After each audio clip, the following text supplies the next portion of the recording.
10 years ago today, my mom was admitted to the hospital for her autologous stem cell transplant.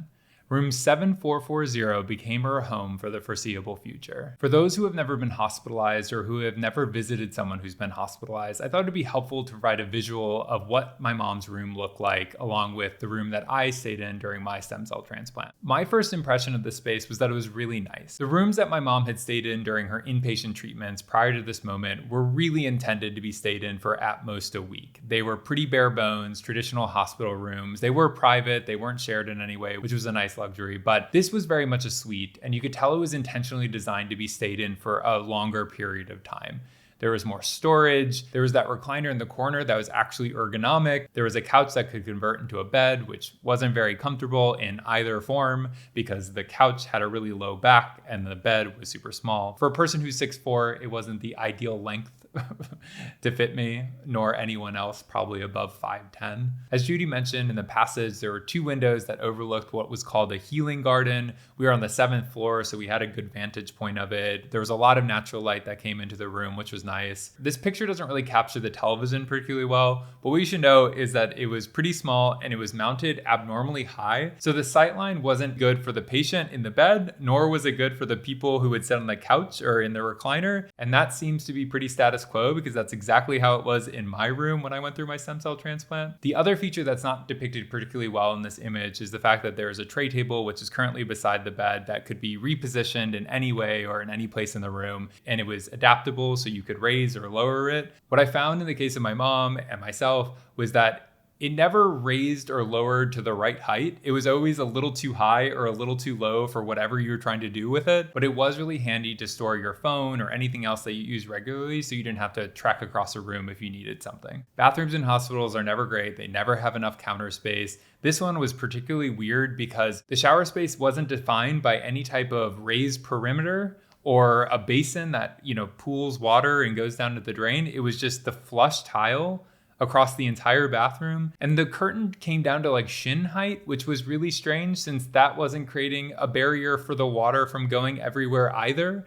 And I assume it was set up this way to accommodate individuals who are maybe wheelchair bound or who are immobile. But even then, if they were showering, water would go everywhere as well. It was a really poorly designed bathroom. Or maybe it was really well designed and I'm just an idiot. I don't know. Let me know in the comments. One thing that I wasn't aware of until my mom started doing inpatient treatment is that the bathrooms that are connected to the hospital rooms are not meant to be used by anyone other than the patient, which was very frustrating for me as a caregiver with a really small bladder, because every time that I needed to go to the bathroom, I'd have to trek outside of the unit and then go all the way back. But I understand there is some level of liability. For example, if a caregiver took a shower in this horribly designed bathroom and left behind a bunch of water, and then the nurse or the medical assistant or the patient, God forbid, goes in and then slips and falls, that's a risk. And also the urine from individuals who are going through chemotherapy is considered hazardous waste. So it's another way to prevent exposure risk to those toxins by saying no caregivers and no visitors can use that bathroom. So that wraps up the tour of room 7440. Now I want to show some images from my own room during my stem cell transplant. This is my POV from pretty much the entire time of my stem cell transplant. As I was sitting in the bed, I was looking at some ugly wood cabinetry and then that weirdly placed television that is super high and pretty small. So it wasn't the best viewing experience by any means. In fact, a lot of times I watch things on my laptop instead of the TV because even though the screen was a lot smaller, it was a lot closer to me, so it felt larger. Perception is all that matters in the hospital room. You just got to make it work with whatever you have. Now here's the angle from the other side where you see the backdrop for the hospital bed where there's all the connectors just like there was in my mom's room and pretty much every hospital room ever. And then you see that horribly designed tray table. This one had a lot of unnecessary bulk beneath the surface. And so you had to be really cautious when you were positioning the tray down, otherwise it would just slam into your waist or legs. You'll also see that there's a nightstand that is not conveniently located at all to the bed. You have to physically get up to go to that nightstand, which defeats the entire purpose of a nightstand. And that's also where the hospital phone was located. Once again, not particularly convenient for any time you wanted to order in food, which you had to do by that phone. The cell phone reception in these big hospitals is usually really bad, so you can't rely on that. And then also the Wi-Fi is pretty universally terrible. Not only because of the speed, but because they're all set up to boot people off after a certain period of time. In my mom's hospital, I think it was every hour that you would get booted, and then you had to reconsent to using the internet and agree to all the terms every time. It was so annoying. It was the same thing in my hospital. I think it was a longer period of time, thankfully. And granted, it was a 7-year gap in between the two. So I think technologically things had advanced a little bit more to accommodate more people on the network, which allowed them to not boot you off so many times.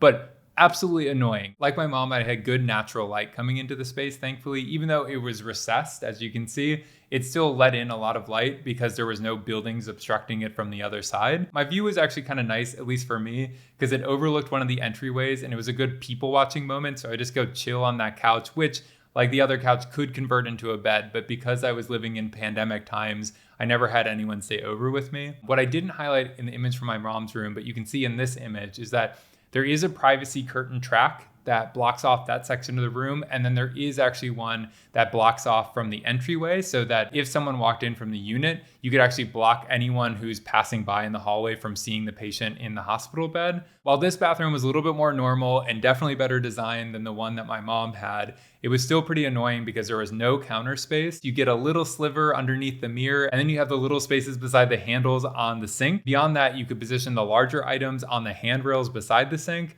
but it was not set up very well in that regard. It was also pretty small, especially by comparison to the one that my mom had, which made it a lot harder to maneuver when you had to bring in your IV pole with you. And most of the time when I had to shower, I had to be connected to my IV pole. You had to find a way to position the IV pole in a way that your tubes could then connect into the shower. That wasn't ideal either.